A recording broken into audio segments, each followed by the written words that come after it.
Sam Fisher, and I'm here with the founders of Uhuru Academy, of which I'm deeply appreciative and want to work with in cooperation with them. And today, at this moment, as I understand it, I'm going to turn it over to the documentary of who the founders were. So would you proceed and take over, please? Yes, so I am Iya Keontae Washington Infinite. I am a founding partner and the daughter of this lovely lady, and I am the director of institutional advancement for Uhuru Academy, South Carolina, International Learning Center, and Uhuru Farm Sustainability Institute. And this is my lovely mother. Hello, I'm Carrie Washington, and like she said, I'm one of the founding members. And this is a heartfelt mission for us. The reason this got started in the first place was my granddaughter. She was turning school age, and we needed a place for her to go. And so we were already in talks about doing a charter school with some other ladies, but then we were going to totally lose our autonomy. We understood that they make the decision, so we needed to have more autonomy with it. So Keontae and I decided to start a school for Zaria Kimani Sutton. And so that's how the school got started. We had a building, which was one of our apartment, it was a garage apartment, and we turned that into a school. And she was the only student for 4 months, and then that January of the next year, 5 more students came. And so we were super excited because just like Walt Disney said, you build them, they will come, and they came. So we had 6 students, and we were excited to have these 6 students, and we were the teachers for the longest time. And so we just kind of progressed from there. Wow. I'm speechless.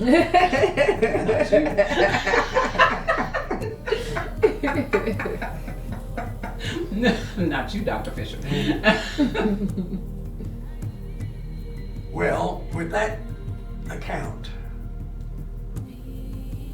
the essence of it, from the position I come to it, is that there is an educational process that you wanted to establish in your home environment at that time. Is that true? That's true, yes. Okay, and that educational process that you wanted to establish in that new environment of your home was different significantly from the educational process that was being practiced in public schools and even private schools.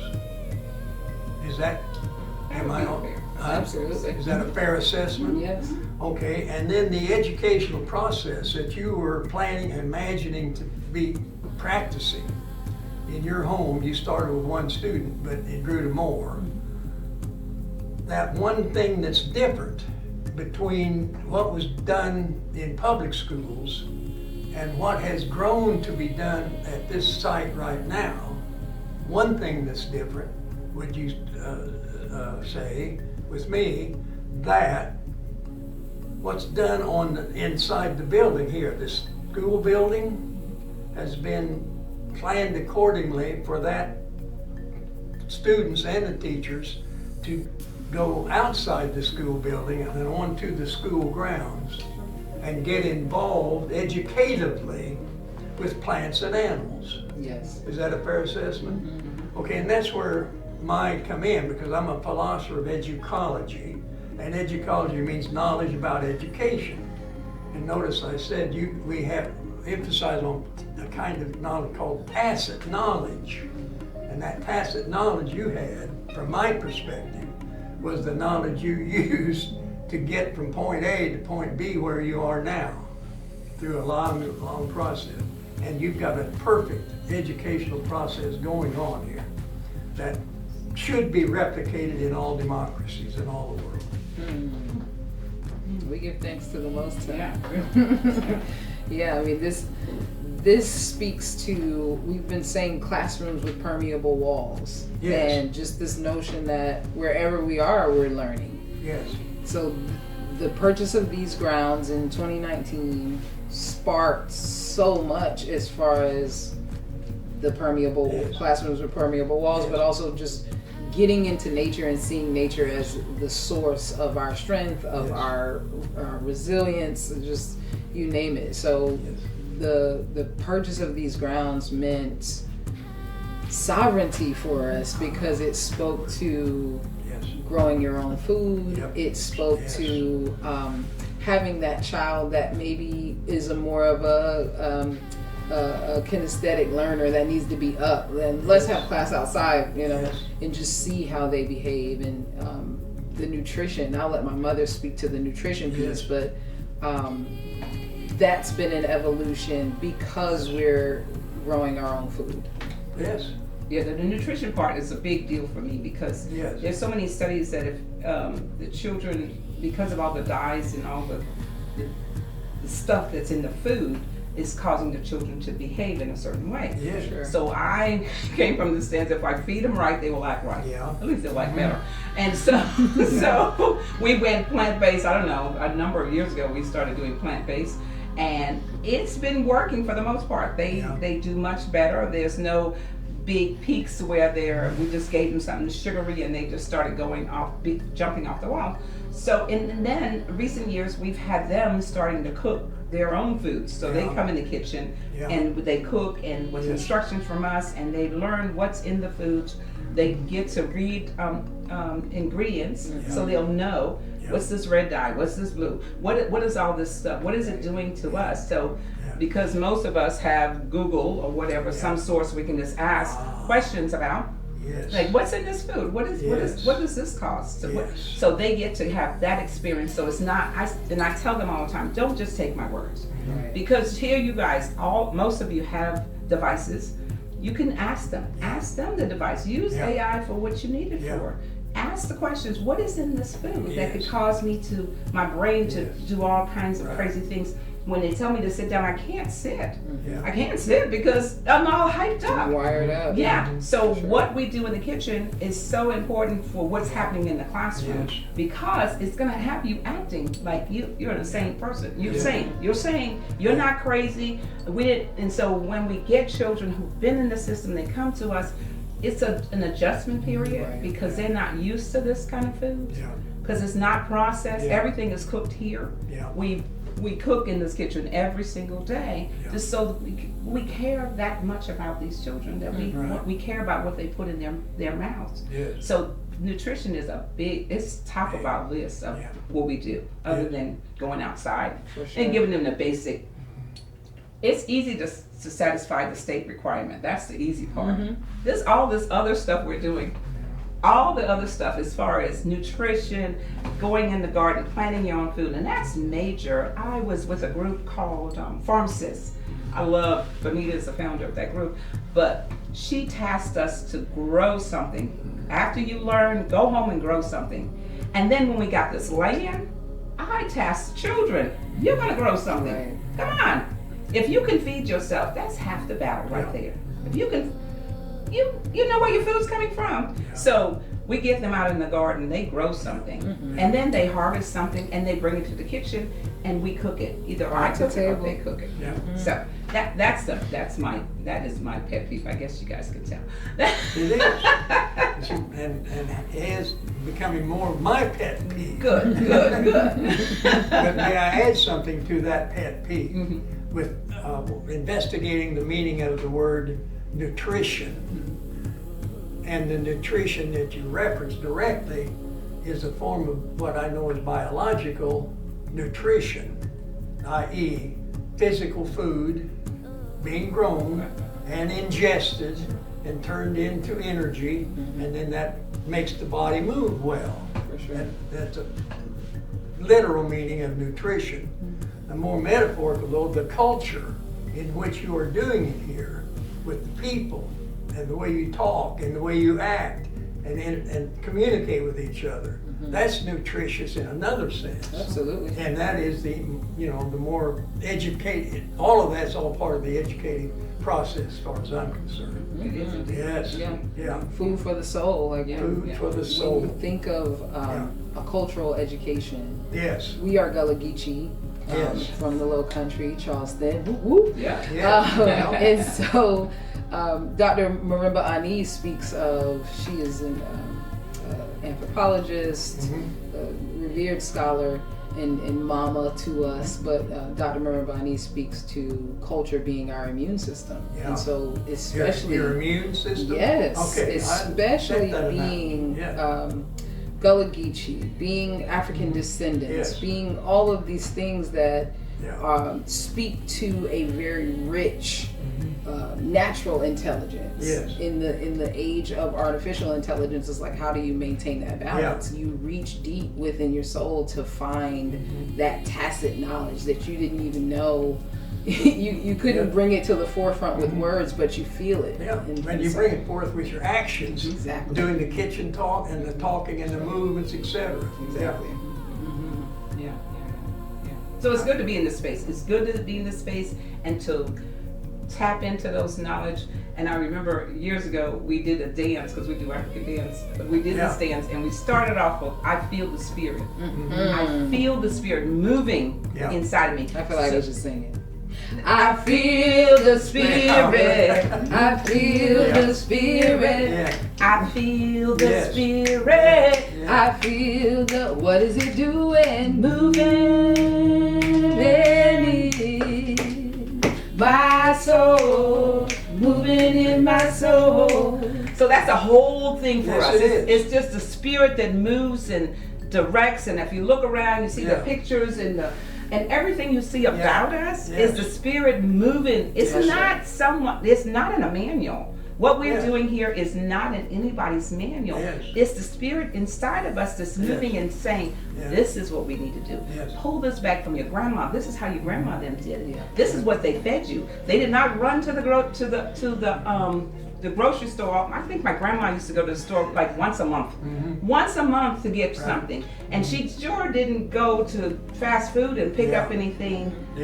And so they didn't have a lot of the same problems as far as behaviors, ADHD, all these acronyms. They didn't have those type of problems with us. Now we had problems. Now, I was one of those children, but it wasn't the same thing. So when we talk about the spirit that moves in us, you talk about tacit knowledge. That's all inside of us. Yes, it is. That's the Gullah Geechee. So when you see this, you see our ancestors moving inside of us. Yes. This is all that. I agree.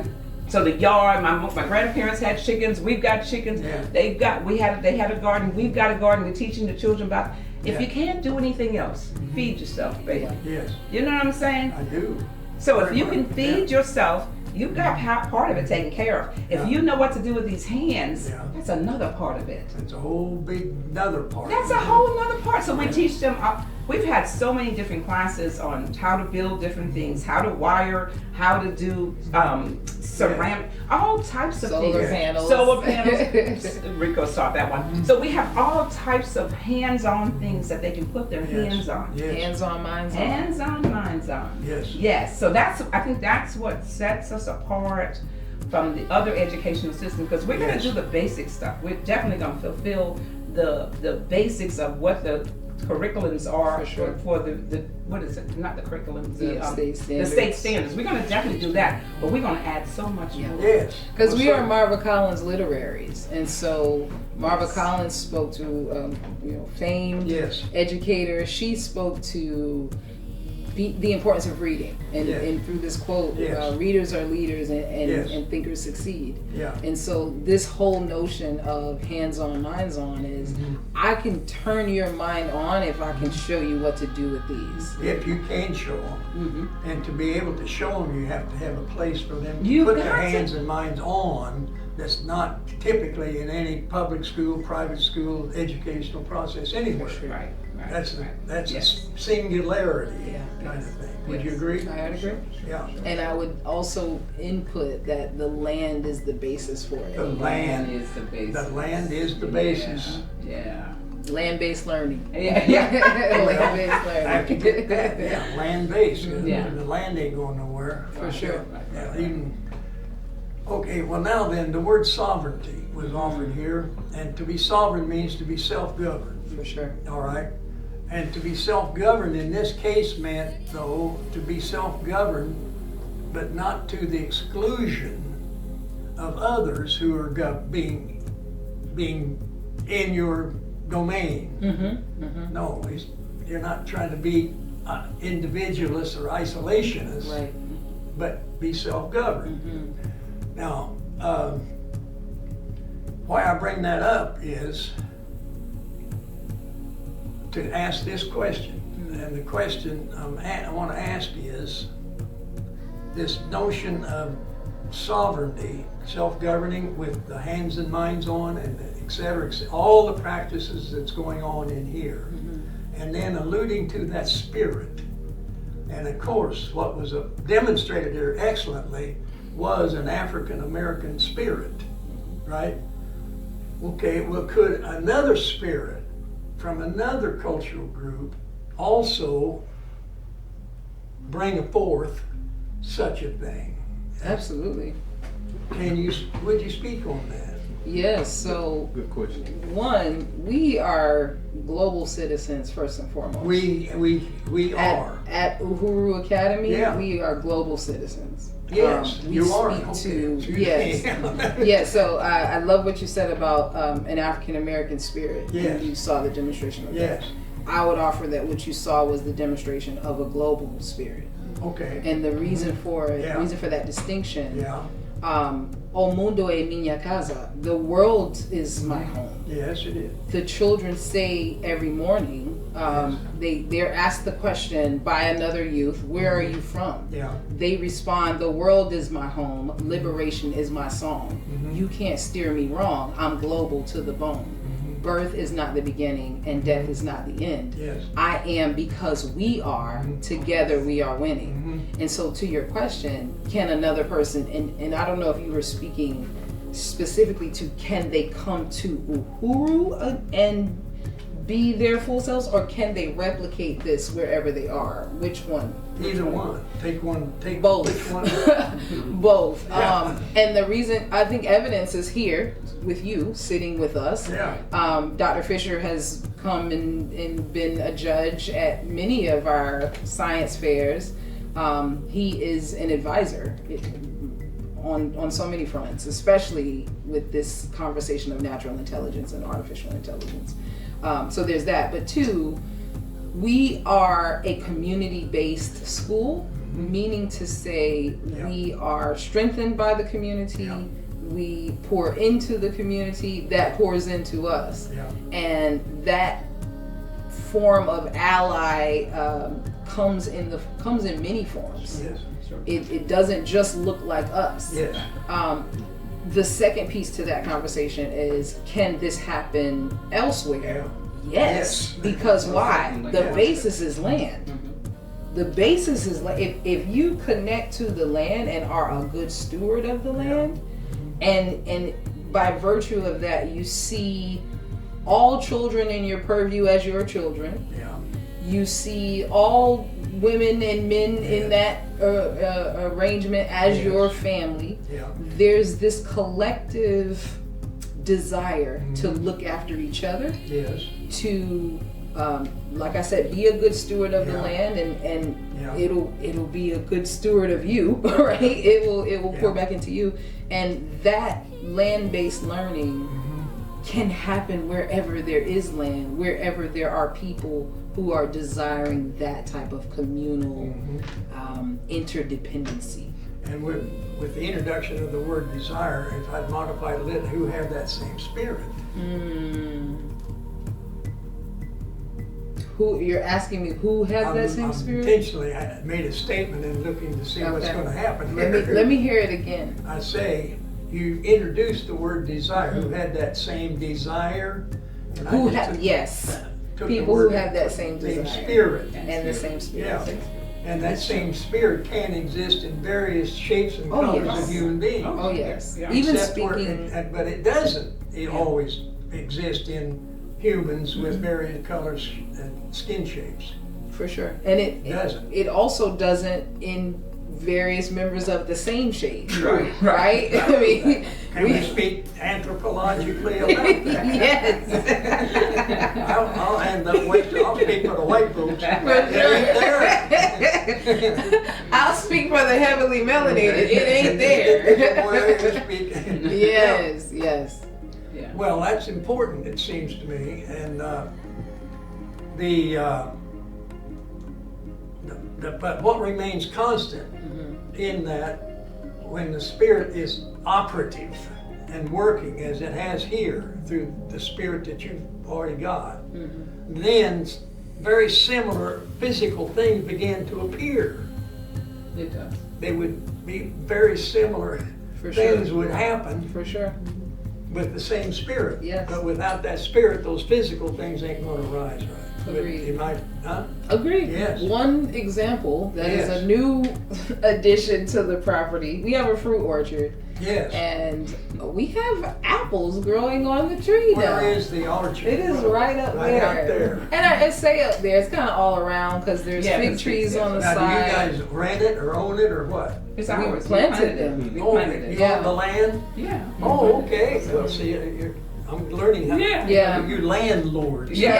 Yes. We I were know. told years ago that Yeah. many of the fruit trees took 2 to 3 years to bear fruit. I And see. at that time, I remember feeling like, what? We gotta wait that long?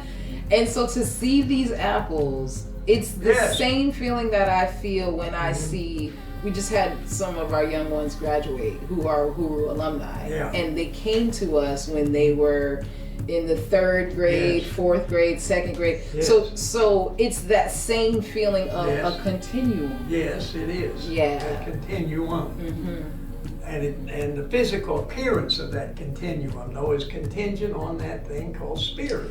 Yes, it It is. really is. Now, the spirit is a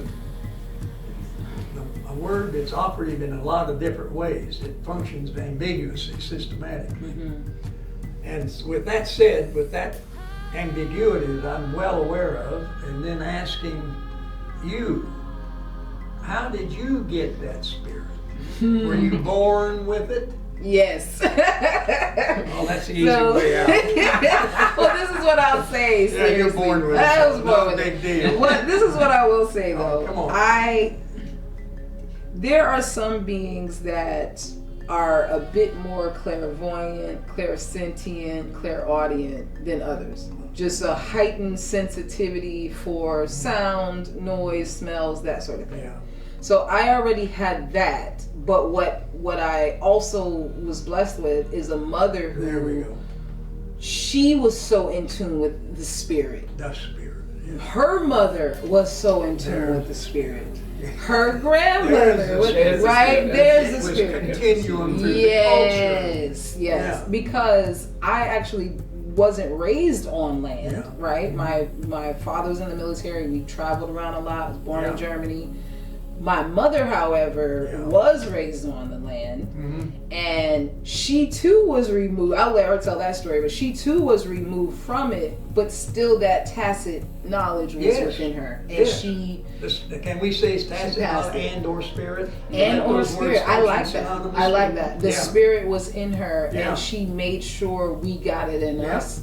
Yeah. I'm one of 3 girls. I'm the Yes. youngest daughter, Yeah. and having no brothers, we grew up doing Yeah. everything: splitting wood, carrying that wood in, Yeah. making fires. We grew up raking leaves. Yes. We grew up with cooking classes, Yes. sewing classes. So this school, in a lot of ways, Mhm. is my childhood pushed out. Yes. Excellent metaphor. Yeah. Pushed out to other Pushed people. out to other people. people and getting the spirit. For sure. Yeah. For sure. Yeah, because if they didn't have it before they came to the Uhuru Academy, they got it now. Well, they got. what is your measure of that? How do you know that they got the spirit? I see what comes out of them. I see Yeah. it coming out, Yeah. and sometimes it's harder because it depends how much they've been entrenched in the Yeah. Western Yes. way of doing Yes. things. Because our way is not.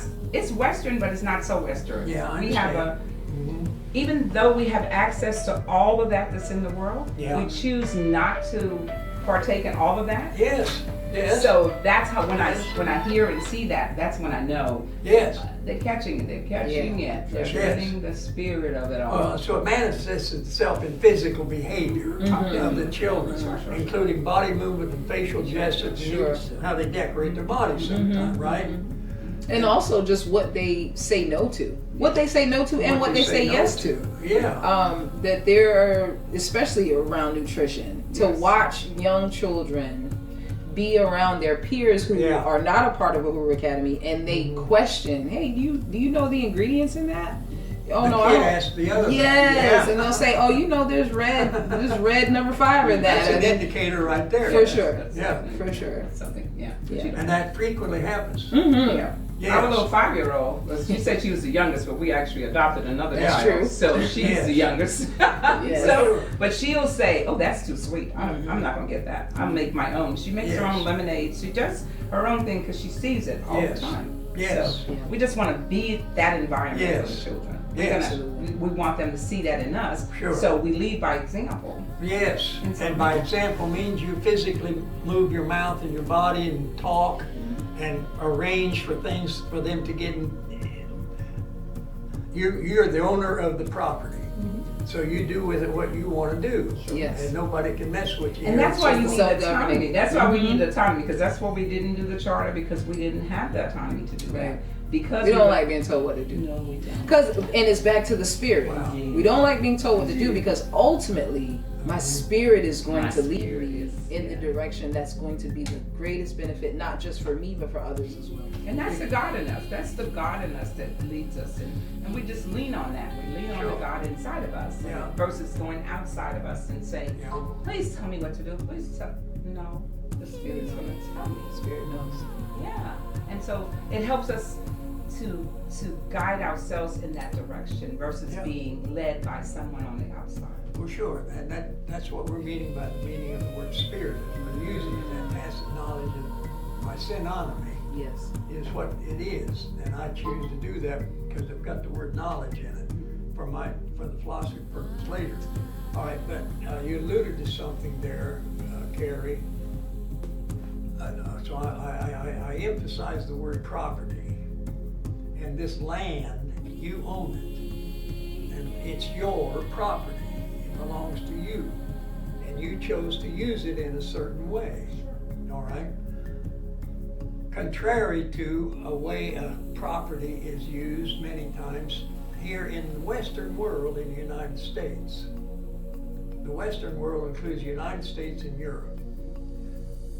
Property usually that's being invested in is used for the purpose of, if you're going to use it for farming, is to raise plants and animals to sell. Or if you're going to use it for a business, to make a profit, and for otherwise to make a profit. What you're doing, I'm inferring, is not making you a profit. Not really. You know, truly. Let me put the word truly. Truly. Put us on the truth. Oh, okay. there. Truly. No, right. Yeah. Isn't that true? That's true. Okay, now why I bring that up is because you did allude to the idea expressed by the word, the new word about starting charter school. The word charter got introduced here. Yes. Now what I'm doing now is analytical philosophy, watching every word and every move and every body, et cetera, and doing where and thanks to this gentleman, we finally got on the subject. Yes. Yes. All right. So the word charter was brought up. And the word charter in this case means a charter school. And the meaning of the word charter school here in the Western world is for a school to get started by some individual or group of individuals where they get an idea to start a school and then convince the State Board of Education that this school can do better what the other schools are doing. And then in that, when you went to the State Department of Education, that's where the humans there are going to be guided by what they call the state curriculum. They might have feelings for other things, but there's going to be a state curriculum here in the Western world, and the state has the authority, not the federal government, because the Constitution dumped it onto the states to take care of schools. I bring that all up because the charter school, you have to show that you can do something better than the public school to some humans sitting on a board from the Department of Education. I guess you guys all know that, all right? Now, where does the money come from if they say yes? Do you guys know where the money comes from when they say yes to give you the money to start up your charter school or to develop it? Where does the money come from that they give you? I believe it comes from them taking the money that would be allocated to that To the specific public child schools. right, so it gets diverted from That's the public right. schools to the charter school. Okay, that's true. I know this from experience. And then the way that they measure that, if you're gonna get 30 kids into your school, then they cost per child out what the state says it is, and then that's how much money you get. For sure. Yes. Now, I just kind of iterated that, and I'm inferring that you already knew all that, all right? And then getting down to sticking my nose into it. Economically then, is this school also registered as a charter school? No. Okay, but I inferred that there was some ambition or interest or mental determination, or at least a mental desire to get it. And primarily because there's two things. You can do better in the public schools, and the money can be spent better. There's a value judgment in there. Okay, so where are you guys in the process of getting this school chartered? Oh, we We don't. have no desire. No. No desire? No. Oh, I misunderstood. So No. we were in a group Yes, originally exactly. of 7 women. And the conversation then was Okay. led by 2 sisters in the group, not us. I got you. The conversation then was for charter because they were looking for salaries. I They see. wanted that predetermined route. Right. The Right. more we sat in the meetings, we would look over at each other and think, this is not this isn't what our spirit Right. is aligning with. Right. Yes. And so we said, okay, if this is the route you all are going to go, Yeah. this is the route we're going not to going to go. go. Right. I got you. Yes. Well, thank you. That's been a burden on my soul. Oh, okay. I'm wondering, Okay. what are you gonna do with this? A charter right? Oh, no. Okay, well, I've got the signal that it's time for us to pause Okay. this meeting until we have another one. Very good. So thank you so much, and I want to thank my friend here, Rico, for getting us rearranged, Okay. and so that we can get on with the business that I would have gotten to it, but it'd take longer to have gotten to. Well, thank you. Thank you. Thank you. He did.